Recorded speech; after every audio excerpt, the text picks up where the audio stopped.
হযরত মূসা আলাইহিস সালাতু ওয়াস সালাম আল্লাহকে ডাক দিয়ে বলে, আল্লাহ আমাকে তুমি এমন একটা বাক্য শেখায় দেবা যেটা আমি নবী মূসার জন্য পার্সোনাল, আর কাউকে শেখায় দিতে পারবা না। আল্লাহ আমাকে ওই বাক্যটা শেখায় দেবা যেই বাক্যটা দুনিয়ার কেউ কারো কাছে এত পছন্দ হবে না, এমন একটা আমল শেখায় দেবা যেই আমলটা আমি মূসার জন্য খাস। আল্লাহ রাব্বুল আলামিন ডাক দিয়ে বললেন, আরে মূসা, পৃথিবীর মধ্যে সবচেয়ে এমন একটা বাক্য আছে যেই বাক্যের উপর আর কোনো বাক্য নাই, সেই বাক্যটার নাম হলো লা ইলাহা ইল্লাল্লাহ, লা ইলাহা ইল্লাল্লাহু মুহাম্মাদুর রাসূলুল্লাহ।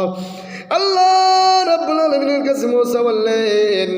ও আল্লাহ, লা ইলাহা ইল্লাল্লাহ তো সবাই পাঠ করে, তুমি